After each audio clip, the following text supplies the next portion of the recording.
국립중앙박물관 도서관 저자와의 대화 시간입니다. 저는 사회를 보는 소설 쓰는 문화기획자 최지혜입니다. 여러분 반갑습니다.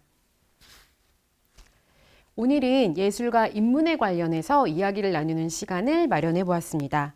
모두가 알만한, 안다고 여기는 몇몇의 예술가들을 통해 우리가 사는 삶에 관한 이야기를 나누는 자리가 될 텐데요.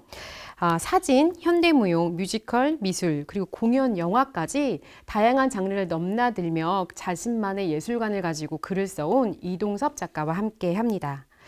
모두가 공평하게 한 번 사는 인생입니다. 그 인생을 어떻게 살아갈지는 결국 개인의 선택에 달린 문제 같습니다. 그렇다면 내 삶을 더 재미있고 다채롭고 풍요롭게 할 충분한 자격을 갖추어야만 하는 게 아닐까라는 생각을 하면서 오늘을 준비했습니다.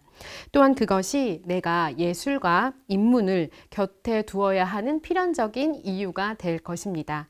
오늘 그러한 이유를 함께 나누는 자리가 될 텐데요. 많은 분들의 관심을 부탁드립니다. 네, 이제 곧 시작하겠습니다. 국립중앙박물관 도서관 저자와의 대화, 나답게 살아갈 힘을 주는 예술가들, 이동섭 작가님이십니다. 예술작품으로 인문학을 사유하는 작가입니다. 한양대학교 광고홍보학과를 졸업한 뒤 파리로 유학을 갔습니다. 파리 제8대학 사진학과, 조형예술학부 석사, 박사 준비과정, 그리고 박사를 마쳤습니다. 서울로 돌아와 SBS 컬처클럽과 EBS 라디오 옆 미술관을 비롯해 다수의 방송과 한국일보와 한겨레 등의 문화 칼럼을 연재했습니다. 한국예술종합학교, 동국대학교, 성신여자대학교 등에서 문화와 예술을 중심으로 다양한 분야를 융합하는 강의를 하고 있습니다. 지은 책으로 파리 미술관 역사로 걷다, 새벽 1시 45분 나의 그림 산책, 반고흐 인생 수업, 파리 로망스, 그림이 야옹야옹 고양이 미술사, 도쿄 로망스, 패션 코리아 세계를 움직이다, 당신에게 러브레터, 뚱뚱해서 행복한 보테로, 뮤지컬 토크 2.0, 뮤지컬에 의해 나만의 파리, 나를 사랑하고 싶은 나에게가 있습니다.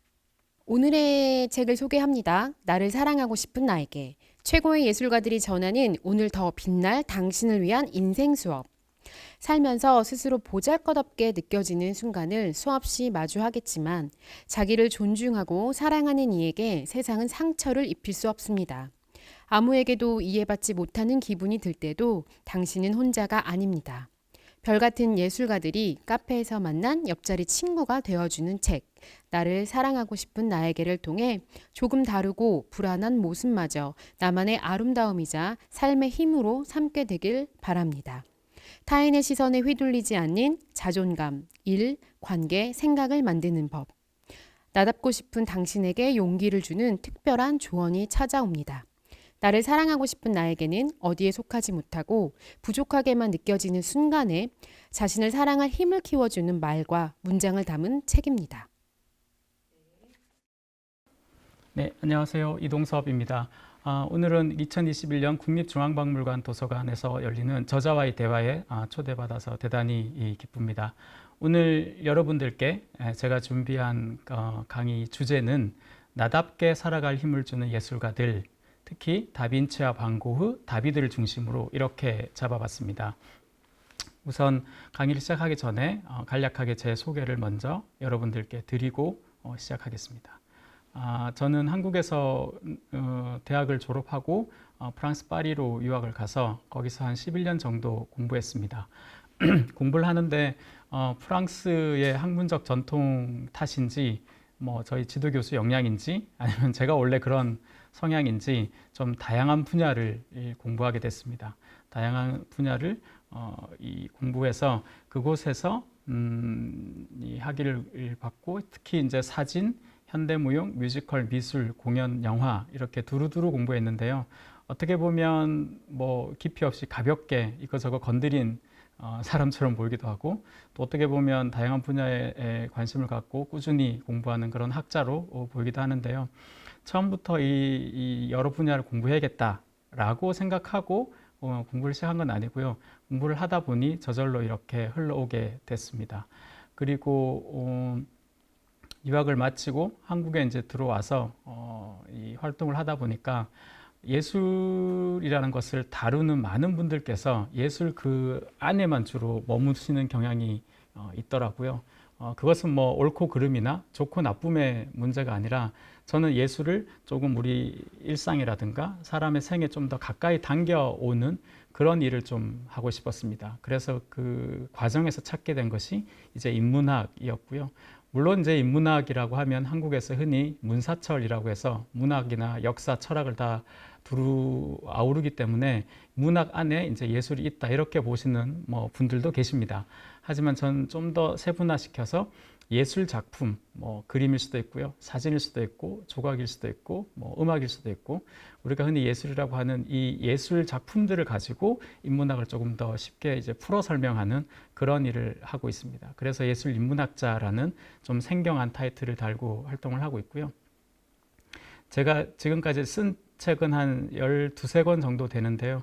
그 중에서 저의 그런 어떤 성격을 잘 드러내는 책을 소개하자면 우선 반고 인생 수업이라는 책이 있는데요. 오늘도 잠깐 반고에 대해서 만나시게 될 텐데, 반고에 대한 것은 사람들은 누구나 정말 많은 사람들이 반고를 좋아하죠. 그건 비단 뭐 우리나라뿐만 아니라 전 세계적으로 그와 이제 그런 현상이 있는데요. 왜 저는 그렇게 접근했습니다. 왜 사람들은 반고를 이토록 좋아할까? 거기서부터 출발해서 쭉 이렇게 살펴보니 이 사람은 되게 가난하고 불행한 사람으로 사람들이 널리 알고 마음에 동정심을 품고 이 사람에 대한 연민으로 좋아하는 그런 경우가 많은데, 저에게 비추어 본 빈센트 반 고흐라는 사람은 대단히 행복한 사람이었습니다. 왜냐하면 무엇이 이 사람을 그렇게 저에 비추었을 때 행복한 사람으로 생각하게 됐냐? 그건 이따가 강의에서 알려드리도록 하겠습니다. 어쨌든 그래서 반 고흐는 행복했다, 행복한 반 고흐를 상상해야 된다라는 관점에서 이 책을 썼습니다. 그리고 많은 분들께서 이 책을 사랑해 주셔서 제가 아까 말씀드린 예술 인문학을 갖고 작품을 쭉 써 나가는데 큰 힘이 된 그런 책이었고요. 그리고 뮤지컬이 2000년 들어서 한국에서 굉장히 유행하고 있는데요. 대부분 뭐 좋아하는 자기 이 배우, 남자 배우, 가수들에 대한 이야기나 노래 몇 곡에서 이야기가 대체로 끝이 나고 있는데요. 우리가 아는 뭐 오페라 유령이든 지킬 앤 하이드든 뭐 레미제라블이든 이런 명작 뮤지컬들은 거의 다가 아니라 대부분은 세계 고전 문학이죠. 세계 문학, 고전 소설이 원작인 경우가 많습니다. 그래서 저는 뮤지컬 작품을 통해서도 우리가 예전에 영화를 좀 깊이 있게 철학적으로 읽어내듯이 뮤지컬 작품을 통해서도 충분히 읽어낼 수 있다라고 생각을 하고 그런 식으로 접근을 해서 뮤지컬을 좀 인문학적으로 해석하고 있습니다. 그리고 좀 어떤 분들은 좀 의외의 책이라고 생각하시는데요. 제가 영향을 받았던 프랑스 학자 중에 롤랑 바르트라는 학자가 있는데요. 그분은 이제 기호학, 언어학 학자이신데 사랑에 대한 책을 이제 쓰신 걸 굉장히 감명 깊게 읽었는데요. 인문학의 핵심은 결국 인간을 이해하는 데 있다. 저는 그렇게 생각합니다. 그 인간을 이해하는 데 있어서 뭐 그게 뭐 애국심이라든가 뭐 그런 어떤 정치적 견해라든가 경제관념이라든가 뭐 이런 것들로 그 인간을 이해할 수도 있겠지만, 저는 결국엔 어떤 사람이 누구를 만나서 사랑하고 그 사람과 헤어지고 그 헤어진 이별을 어떻게 다독이고 이런 과정을 통해서도 흔히 드러나지 않는 그 사람이 어쩌면 더 밑바닥에 있는 모습이 드러나지 않나 이렇게 생각합니다. 그래서 사랑에 대해서 좀 깊이 있게 살펴본 책이 파리 로망스인데요.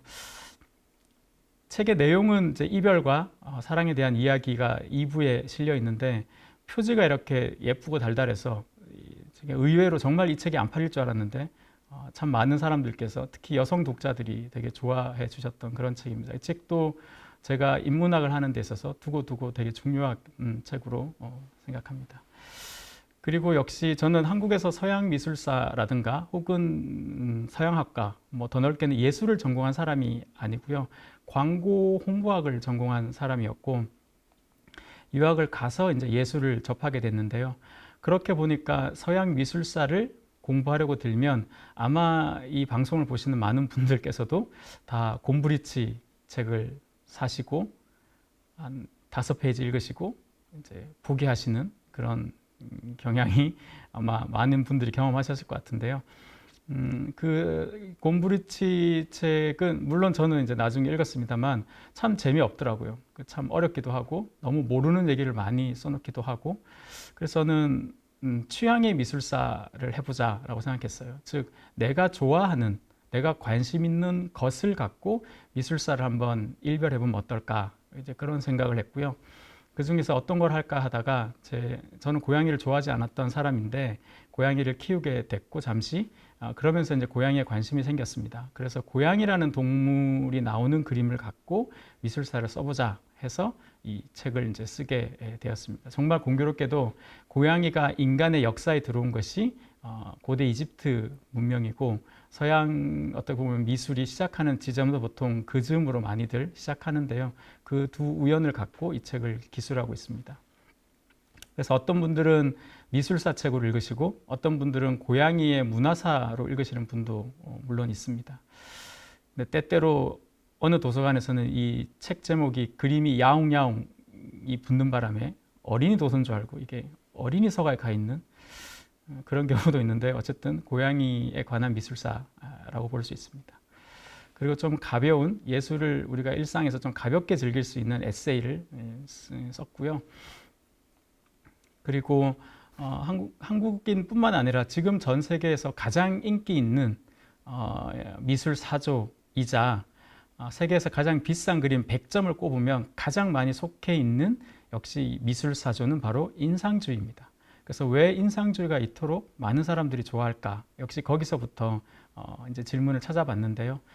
그 과정에서 결국 이 프랑스 혁명이라는 것을 만나게 됐고 프랑스 혁명이 이제 정치적으로 왕정을 무너뜨리고 공화정을 세운 정치 혁명으로만 알고 계시는데요. 그 왕정을 무너뜨리고 공화정을 세운 사람은 당연히 프랑스 사람들이겠죠. 그 사람들은 정치 의식만 바뀌었겠어요? 아니겠죠. 당연히 그 사람들의 경제관념이든 문화의식이든 여러 가지 생각들이 세계관이 다 바뀌었겠죠. 그렇기 때문에 당연히 미술도 바뀔 수밖에 없었습니다. 그래서 미술의 왕정이라고 할 수 있는 이따가 보시겠지만 자크 루이 다비드의 신고전주의가 무너지고 이제 인상주의가 그 새로운 주류로 이제 등극하게 되는 그 과정을 정치사적인 프랑스 혁명 역사와 이 미술 역사의 흐름을 융합시켜서 쓴 책입니다.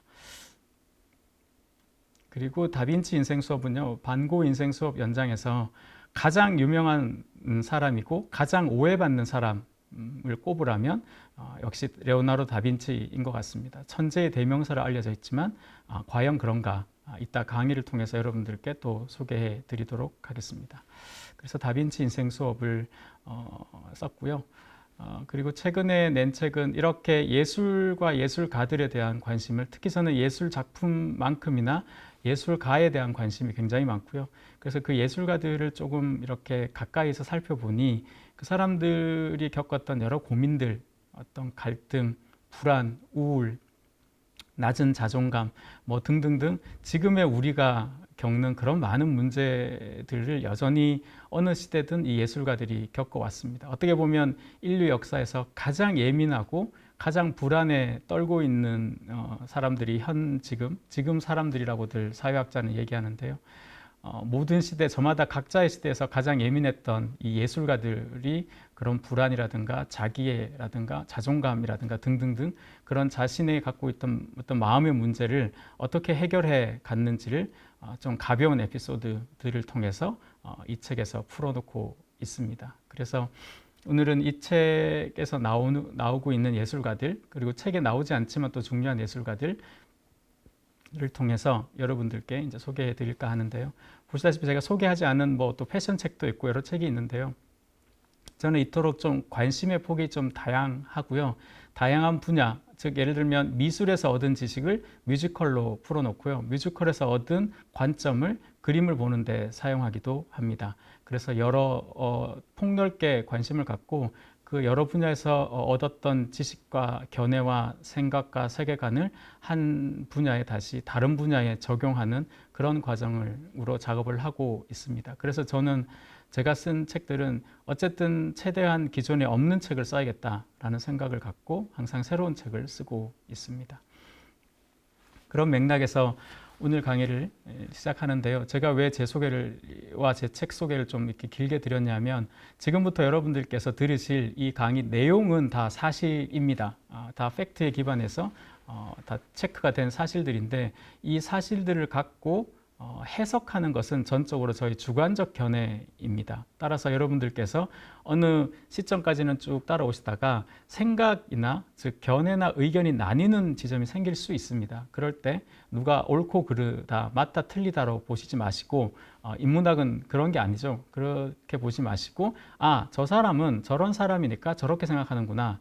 나는 저 사람과 다른 사람이니까 저기서 생각이 좀 달라지는구나. 이렇게 여러분들의 생각이 달라지시면 그 다름을 다른 근거를 통해서 좀 튼튼하게 만드시는 밑절미로 삼기 바라는 마음에서 소개를 드렸습니다.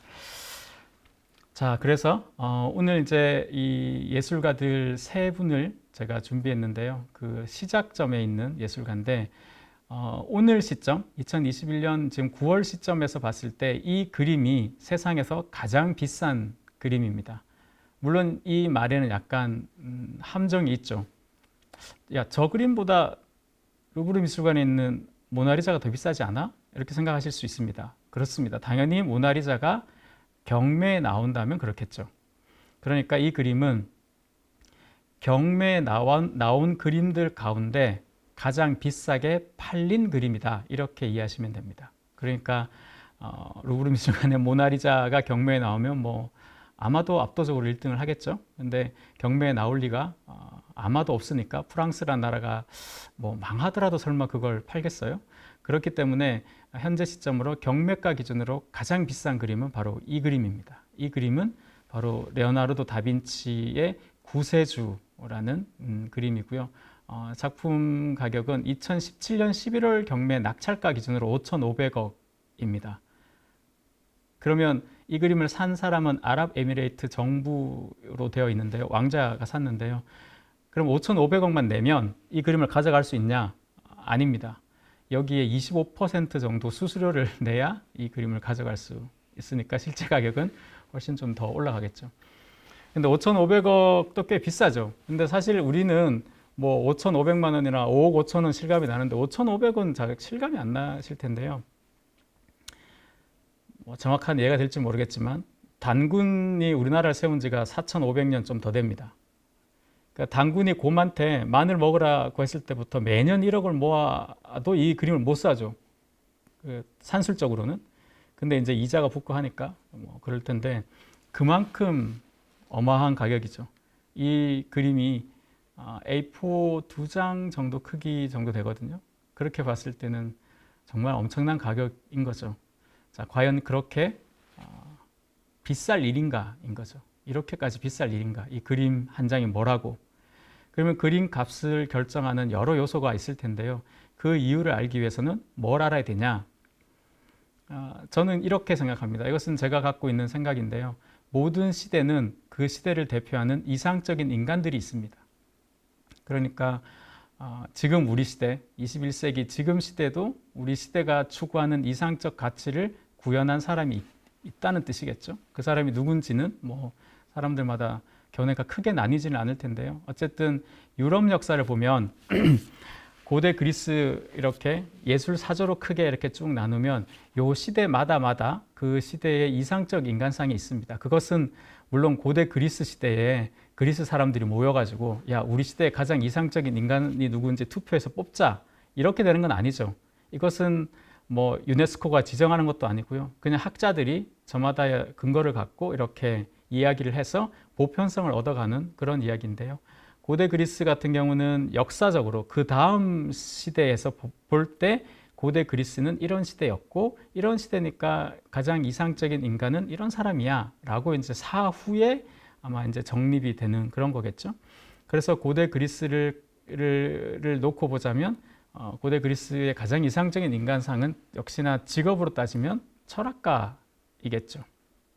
철학가이고 그 중에서도 역시 소크라테스일 겁니다. 소크라테스, 플라톤, 아리스토텔레스로 이어지는 이 철학의 계보가 서양의 생각의 문화를 아주 강력한 중심을 잡았었기 때문에 소크라테스가 가장 이상적인 인간상으로 그렇게 보고 있고요. 로마는 역시 뭐 여러 사람들이 이름이 거론될 수 있는데요. 저는 개인적으로 율리우스 카이사르가 아닐까 싶습니다. 제국을 건설하고 그 제국을 운영하는 여러 로마적 원리들을 만들어서 집행하는 그런 어떤 사람으로서 율리우스 카이사르, 혹은 영어식으로 얘기하면 줄리우스 시저겠죠. 대가 될 것 같고요. 뭐 중세는 역시 종교 시대였으니까 교황이 될 거고, 뭐 이런 식으로 그 시대를 각각 이렇게 볼 수가 있습니다. 그렇다면은 지금 시점, 우리가 지금 4차 산업혁명, 스마트 혁명이라고 얘기하는 지금 시점에 봤을 때 유럽사에서 가장 중요한 시대를 언제로 보나, 어느 시기로 보냐 하면 보통은 중세에서 르네상스로 보고, 이 바로 중세와 르네상스, 즉 중세에 태어나서 르네상스를 상징하는 인간이 된 사람, 이 레오나르도 다빈치가 가장 이상적인 인간상으로 꼽힙니다. 즉 이 말은 레오나르도 다빈치가 르네상스 미술의 이상적인 인간이란 뜻이 아니라 르네상스라는 시기 전체를 상징하는 인간이다라는 뜻입니다. 르네상스라는 시기 전체를 상징하는 사람이 다빈치로 보고요. 학자들 가운데서는 그 다음에 그러면 누구를 꼽을 것인가? 그 다음에 누구를 꼽을 것인가 하면 아마 많은 분들이 이름은 아시겠지만 그의 책은 아마 읽지 않은 바로 니콜로 마키아벨리라고 봅니다. 군주론을 쓴 마키아벨리도 역시 르네상스를 상징한 인간이다. 이렇게 강력한 후보로 거론되죠. 그 이유는 이따가 설명을 드릴 텐데요. 왜 다빈치가 그러면 르네상스의 이상적인 인간일까? 일단 이 초상화를 보시면 이건 노년의 초상화인데요. 그림을 잘 보시면 측면 프로필을 그렸죠. 로마 시대에도 동전 그림처럼 황제들이 자신의 프로필을 동전에 새겨서 그런 권위와 권력을 과시했는데요. 이 측면으로 이렇게 그려낸 이 사람을 보면 이 긴 은발의 긴, 지금 이 그림으로 봤을 때는 은발인지 모르겠지만 은발의 긴 머리카락에 수염을 길러서 마치 그 반지의 제왕에 나오는 그 누구죠? 간돌프인가? 그렇게 보이죠. 굉장히 현자처럼 보이는데 사실은 당시의 사람들은 이런 식의 스타일을 구사하지 않았다고 합니다. 근데 머리를 기르고 수염을 기르는 굉장히 그리스적인 풍모를 지녔던 사람인데요. 이렇게 보셔도 대단한 60대, 50대 후반, 60대 초반으로 봐도 대단한 미남이죠. 미남이고 굉장히 현자고 굉장히 똑똑해 보이고 지적으로 보이는 그런 얼굴입니다. 우선 이 다빈치라는 사람을 이해하기 위해서 그 한 인간을 이해하기 위해서는 그 인간을 잉태했던 시대를 이해할 수밖에 없는데요. 중세와 르네상스의 결정적 차이점은 뭐냐? 중세는 결과적으로 유럽의 중세라는 것은 1000년이 지속된 이 중세는 핵심은 뭐겠습니까? 딱 하나로 보자면 종교입니다. 그러니까 중세와 르네상스의 결정적 차이점은 종교에 대한 관점의 차이겠죠. 그러니까 세상의 중심이 중세에서는 종교였습니다. 즉 가톨릭이었겠죠. 그리고 이제 종교혁명 이후로는 이제 기독교까지 포함하는데 어쨌든 큰 틀에서 가톨릭이라고 보자면 가톨릭 중심의 세계관입니다. 이 말은 문자 그대로 가톨릭 중심이란 뜻이에요. 그러니까 예전에 여러분들 혹시 유럽의 작은 마을을 여행해 보시면 지금도 마을 중심에는 반드시 성당이 있죠. 성당과 우물이 있습니다. 그 성당이 있다는 것은 마을의 중심인 거죠. 하지만 근대 도시의 중심에는 성당이 있지 않죠. 대신 뭐가 있습니까? 시청사가 있죠. 그 성당과 시청사가 거의 붙어 있는 도시, 그게 바로 피렌체죠. 피렌체 산타마리아 델 피오레 성당 바로 뒤편에 시청사가 있죠. 그 이유인 즉슨 세상의 중심을 종교가 세상을 지배하던 중세를 넘어서 문화의 중심, 생각의 중심을 인간을 중심으로 두는 것이 르네상스인데, 사실 이 말은 조금만 더 부가적으로 설명을 드리자면 이게 오해의 여지가 있는데, 이렇게 그냥 중고등학교 때 많이들 암기하셨을 것 같아요. 시험에도 많이 나왔던 문제인데요. 이걸 조금 더 구체적으로 얘기하자면 과학이 종교의 지배에서 벗어난다는 뜻입니다. 종교가 모든 걸 다 다스리겠으나 과학이라는 것을 종교의 지배에서 벗어나는 거죠. 그래서 갈릴레오 갈릴레이 같이 그래도 지구는 돈다 뭐 이런 얘기들이 나오는 거고, 또 하나 정치가 종교에서 벗어나는 거죠. 왜냐하면 종교의 수장이었던 교황이 정치도 관여했었는데요. 그런 신이 세상을 다스리는 것이 아니라 인간들이 모여 사는 이 사회니까 우리끼리 어떻게 해볼게요. 인간들의 세상은 우리끼리 해볼게요. 라고 했던 사람 중에 상징적 존재가 바로 아까 말씀드린 마키아벨리였습니다. 그래서 그가 근무했던 시청사 중심으로 이제 도시가 만들어지게 되는 거죠. 이제 근대 도시는 그렇게 바뀌죠. 그래서 요 핵심은 그렇게 이제 이해하시면 좀 될 것 같고요. 그리고 흔히 하는 얘기인데, 다빈치는 천재로 태어났으니, 물론 천재라는 개념이 없던 시대입니다. 다빈치가 있을 때는 천재라는 개념은 칸트 그 무렵에 이제 나온 개념이기 때문에 그 전에는 천재라는 단어가 없었습니다. 근데 낭만적인 개념으로 천재가 등장하기 전에 천재라는 단어가 없던 시절의 천재로 불리는 게 다빈치이죠.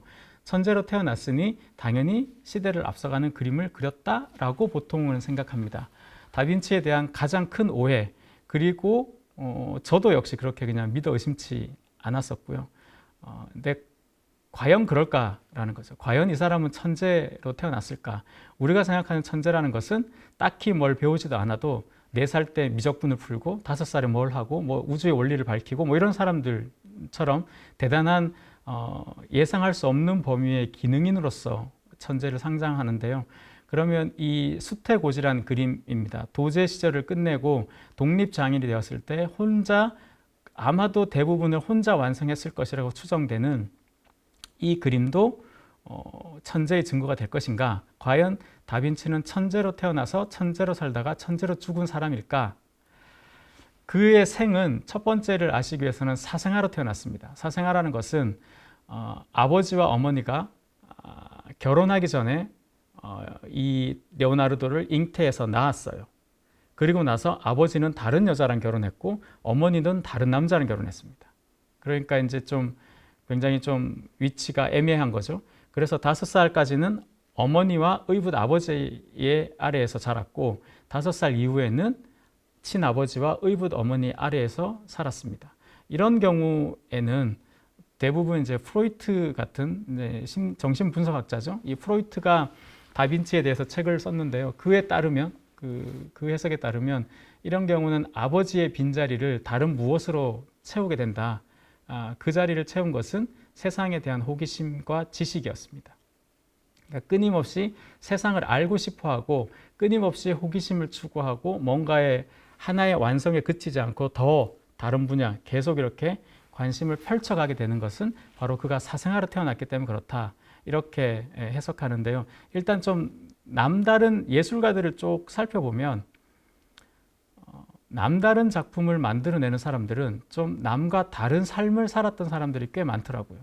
그건 뭐 우리가 살아가는 세속도 그렇죠. 좀 남다른 생각을 하는 사람들을 좀 자세히 들여다보면 그 사람의 삶이 그렇게 보통의 삶과 좀 다른 그런 면모들이 있죠.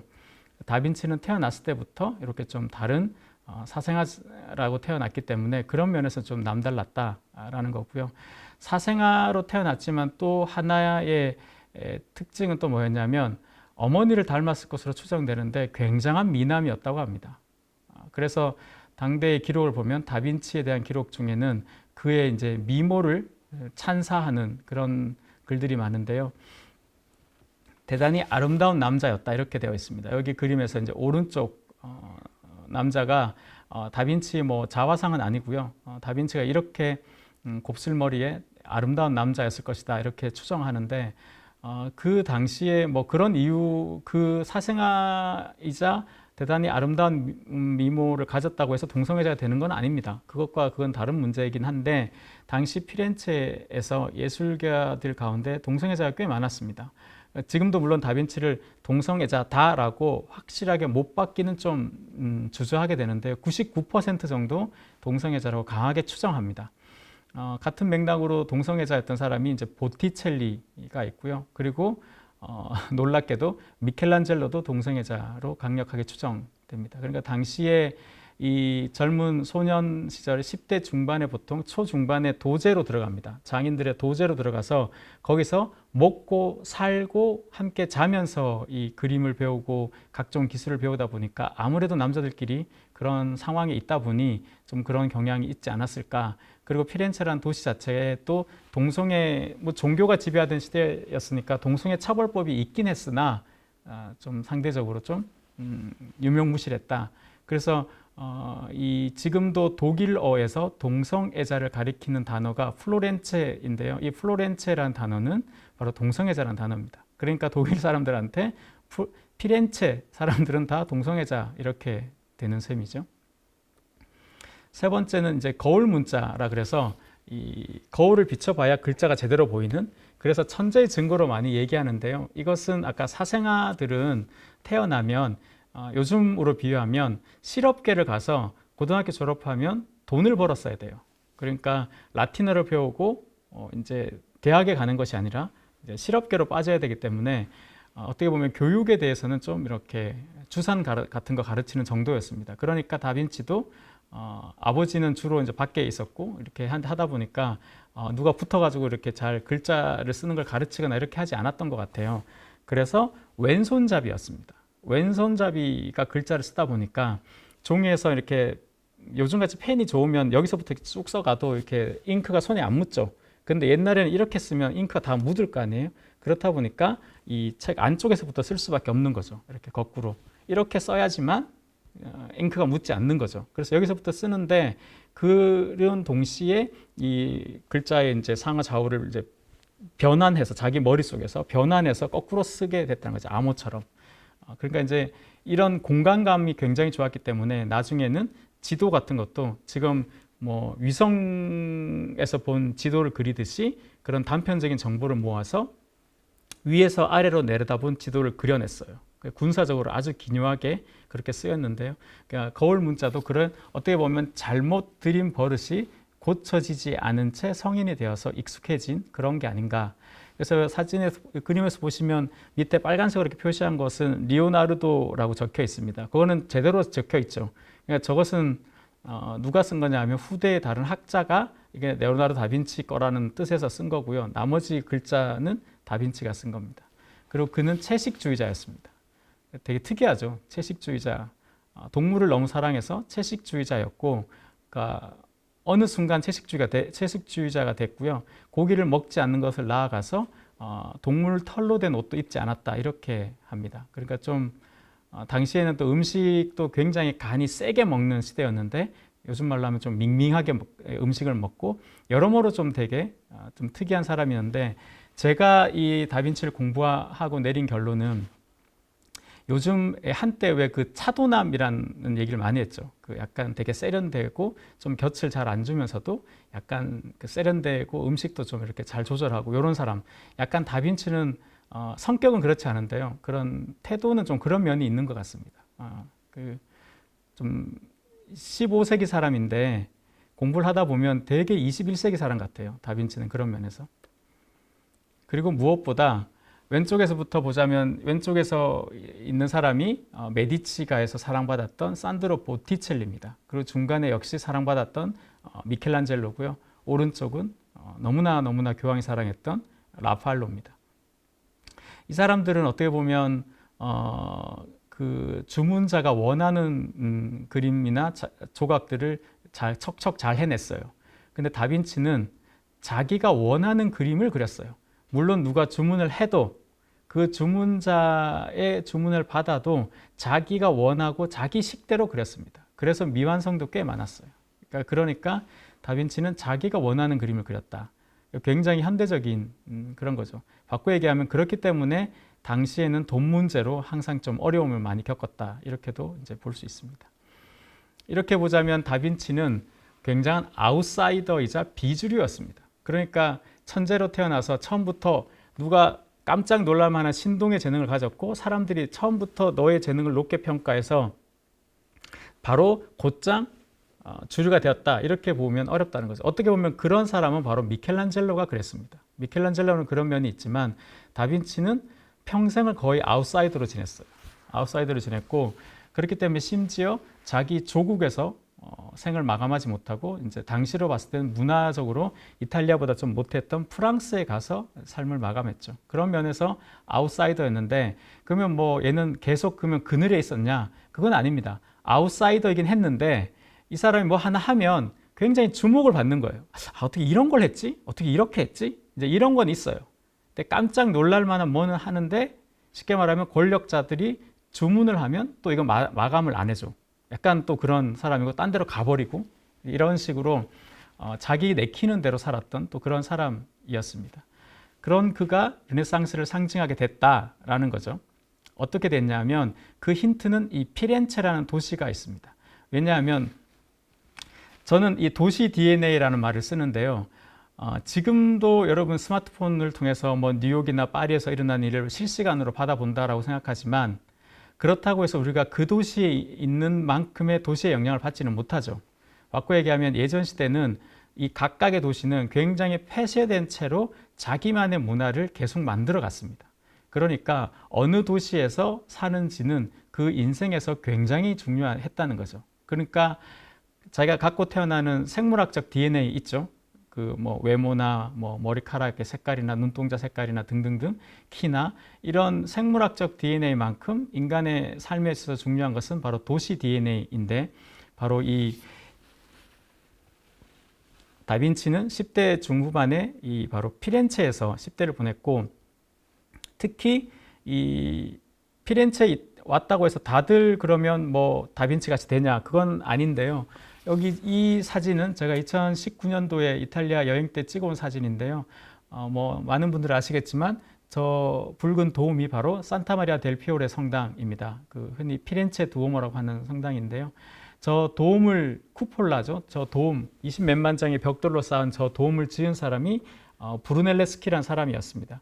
저 도움을 완성했을 때 당시는 종교의 시대였기 때문에 대부분의 사람은 브루넬레스키의 손을 빌어서 이것을 완성한 하나님의 위엄에 대해서 다 놀라워 경이로워 했었습니다. 그런데 다빈치 같은 사람들은 그렇게 생각하지 않고 브루넬레스키는 어떻게 저걸 벽돌을 저렇게 쌓아서 과학적으로 저걸 완성해냈을까? 오히려 과학에 더 방점을 찍었다는 거죠. 종교적인 어떤 위험 그런 것보다는 과학적인 부분에 더 관심을 가졌다라는 거고, 그리고 알베르티는 당시에 이제 기하학이라든가 이런 원근법 이런 어떤 회화 이론을 했던 사람이고요. 오른쪽에 지오토는 그림을 통해서 여기서 보시면 예수님의 발을 잡고 성모가 슬퍼하거나 그리고 천사도 슬퍼서 울고 있는 그런 모습이죠. 그전에는 그림을 통해서 감정을 호소하지 않았습니다. 그림에서 인물들이 감정을 토로하지 않는데 지오토는 인간적 감정을 토로하는 거죠. 여기서 이렇게 브루넬레스키나 알베르티나 지오토 같은 위대한 과학적 선구자들이 피렌체에 있었다는 겁니다. 그리고 그런 선구자들에게서 과학적인 태도를 배워서 다빈치가 다빈치로 나아갈 수 있는 길이 열렸는데요. 이 그림은 자기 스승과 협업한 그림인데 이 그림에서 왼쪽에 무릎 꿇고 측면을 보이고 있는 천사, 저 천사를 다빈치가 그렸다고 합니다.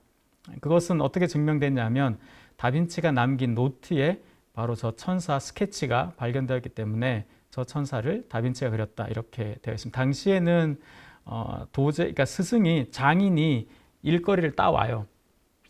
따와서 이것을 같은 공방에 있는 사람들이 협업을 해서 완성해서 납품하는 개념이었습니다. 그래서 그림에 서명도 당연히 없고 그래서 이 그림은 베로키오 그 스승의 이름으로 납품되었기 때문에 풍경이라든가 작은 부분들은 도제들이 많이 그렸는데요.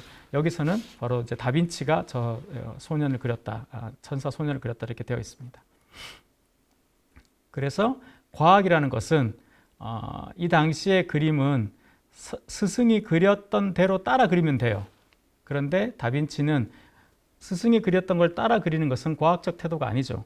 내가 자연을 직접 관찰하고 그대로 그리는 것이 과학적 태도죠. 그래서 자연을 기준으로 삼았습니다. 이 그림은 영국에 소장되어 있는데요. 이 그림에서 다빈치가 그린 것은 너무나 귀엽게도 저 하얀 털 복숭이 강아지와 이 토비아스라는 이 남자 소년이 들고 있는 물고기, 요 두 개가 다빈치가 그렸다. 저는 개인적으로 저 두 명의 머리 스타일로 봤을 때 이 두 사람의 머리 헤어스타일이라든가 뭐 이런 걸 봤을 때 요 소년도 그리지 않았을까 싶은데요. 어쨌든 저 개와 물고기는 다빈치의 손길로 완성되었다 이렇게 보고 있습니다. 그만큼 되게 현실감 있고 생동감이 있죠.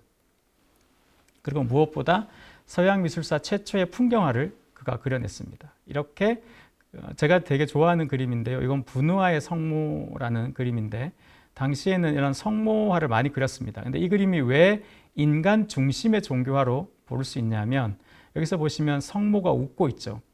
그런데 이 그림 이전에 그려진 어느 성모상에서도 성모는 웃지 않습니다. 웃는다는 것은 바로 인간의 것이에요. 신은 웃지 않습니다. 웃으면 신의 그 근엄함이 무너지기 때문에 절대 웃지 않아요. 그런데 여기서 성모는 웃고 있죠. 성모가 왜 웃냐 하면 이 어린 아기 예수가 아직 소 근육이 발달하지 않아서 이 꽃을 잘 못 짚고 있는 거예요. 그 못 짚는 모습을 보고 귀여워서 웃고 있는 거죠. 저 순간 이 성모는 물론 예수님의 어머니로서 종교적인 인물이지만 저 순간은 세속의 어느 어머니와 다를 바 없는 그냥 평범한 어머니로서 그려지는 것이죠. 그래서 이 그림은 인간 중심의 종교화를 상징하는 그림이다. 저는 그렇게 보고 있습니다. 이토록 완전히 다른 관점에서 그림을 그려낸 거죠. 따라서 그에게 이 그림이라는 것은 과학이었습니다. 그림이라는 것이 내 감정을 토로하거나 자기 스승들이 그렸던 걸 따라 그리거나 이런 게 아니라 과학적 접근이었습니다. 그러니까 다빈치를 화가로 보시기보다는 과학자이고 그 과학의 결과물을 그림으로 남겼다. 이렇게 보시는 것이 조금 더 이해하기 쉬우실 것 같은데요. 이렇듯 다빈치는 아웃사이더였기 때문에 창조의 정신을 발휘할 수 있었습니다. 이 말은 뭐냐 하면 어느 사회든 그 사회의 주류는 항상 그 현 체제를 유지하기 위해서 거의 모든 에너지를 쏟아부어요. 체제를 유지하기 위해서. 하지만 변방으로 갈수록 체제의 힘이 미치지 못하는 변방에는 새로운 정신, 새로운 생각들이 이렇게 솟아날 수 있죠.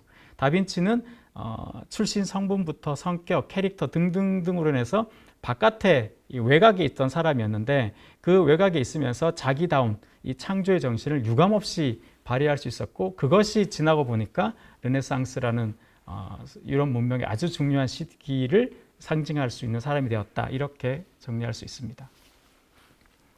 그래서 제가 다빈치에게 배운 게 참 많은데요. 여러분들과 함께 한번 생각해 보고 싶은 다빈치에 대한 어떤 삶의 교훈이랄까, 제가 끌어내고 싶은 삶의 교훈이란 것은 제가 한국에 돌아와서 많은 학부생들을 강의하면서 만나면서 생각했던 건데요.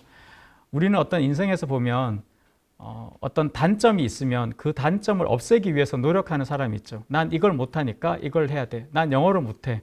그러니까 영어 학원 다녀. 그러고 보니까 영어를 잘하는 애들은 중국어도 잘하대. 나 중국어 못하니까 중국어 또 등록해. 이렇게 단점을 없애는 사람들이 있습니다. 반면에 난 영어 못해. 뭐 어쩌라고. 영어 못해. 상관없어.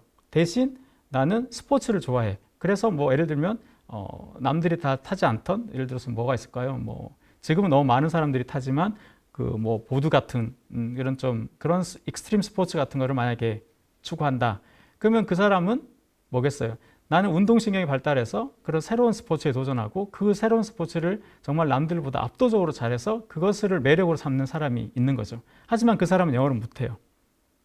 예를 들면 우리는 어쩌면 저는 한국에서 교육을 받으면서 누가 이렇게 하라고 시킨 건 아닌 것 같지만 그 분위기가 어땠냐 하면 못하는 게 없는 사람이 되어야 된다라고 저는 생각했어요. 그래서 학교 다닐 때 국영수부터 시작해서 뭐 20과목 가까이 되는 과목을 다 평균 점수가 되게 중요했습니다. 제가 학교 다닐 때는. 그래서 골고루 잘했어야 돼요. 반찬도 골고루 먹어야 되듯이 골고루 다 잘했어야 돼요. 못하는 게 있으면 안 돼.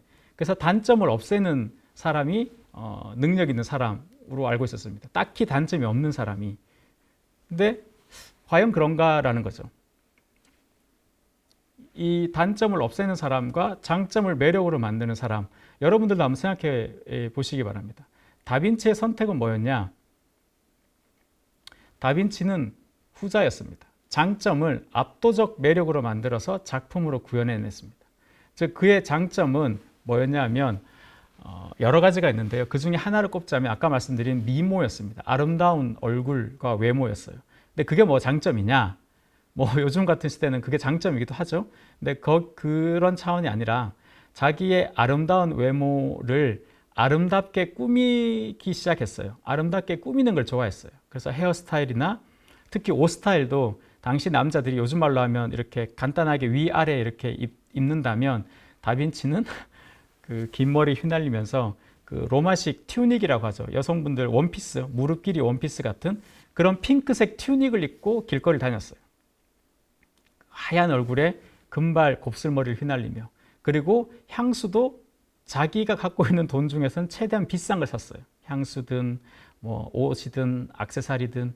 자, 그렇게 아름다움을 아름답게 꾸미는 감각을 발달시켜서 이 사람은 감각적 차원에서 굉장히 세련된 그림들을 그려냈어요. 그래서 여러분들이 다빈치 그림이 500년 전 그림인데 지금 보셔도 촌스럽지 않은 이유가 그 세련된 감각이 그 안에 들어가 있습니다. 그렇기 때문에 그거 하나만 보더라도 다빈치 못하는 거 많았어요. 왼손잡이여서 글자 잘 못 썼고요. 뭐 라틴어 못했습니다. 그래서 40 넘어서 라틴어를 배우려고 노력했고요. 못하는 거 되게 많았어요. 못하는 거 많은데 못하는 걸 자기가 필요하면 잘해야 됐지만 뭐 내가 남들은 다 이걸 하는데 난 이걸 못하니까 나도 이걸 해야겠어라고 자기 인생을 쓰지 않았다는 거죠. 오히려 자신의 장점이었던 이런 아름다움의 감각이나 호기심이라든가 탐구정신이라든가 이런 장점을 압도적 매력으로 만들어내서 어필했다는 거죠. 바로 그렇기 때문에 이런 사생아로 태어났던 공증인의 사생아로 태어났던 다빈치가 교황을 사로잡고 군주를 사로잡을 수 있는 사람이 된 겁니다. 그래서 이 참 비유가 하기 그런데 연애를 할 때도 우리가 사람을 만날 때 사귈 때도 그 사람의 단점이 없는 사람을 선택하는 사람도 있을 수 있죠. 하지만 내가 정말 좋아하는 그 압도적 장점이 있는 사람에게 끌리게 되죠. 나는 지적인 사람을 좋아하면 그 지적인 사람한테 끌리고 뭐 등등등. 그래서 압도적 매력은 소소한 단점을 원래 가리죠. 그런 것처럼 다빈치는 바로 이 장점을 압도적 매력으로 만들어서 작품으로 구현해서 역사에 이렇게 남았다, 이렇게 볼 수 있습니다. 그것이 어떻게 보면 우리가 삶의 어떤 선택 지점에서 너무나 다 단점을 없애려고 노력하고 있지 않나, 오히려 내가 잘하고 있는 장점을 압도적 매력으로 만드는 것이 더 좋지 않을까, 특히 요즘 같은 시대에는 더 어울리지 않나, 그런 생각을 한번 해보게 됩니다. 그래서 다빈치가 이렇게 서양 미술사에서 가장 유명한 그림인 이 모나리자를 그렸지만 가장 사랑받는 화가는 다빈치가 아닙니다. 이건 조사를 해보면 그 화가는 바로 빈센트 반 고흐죠.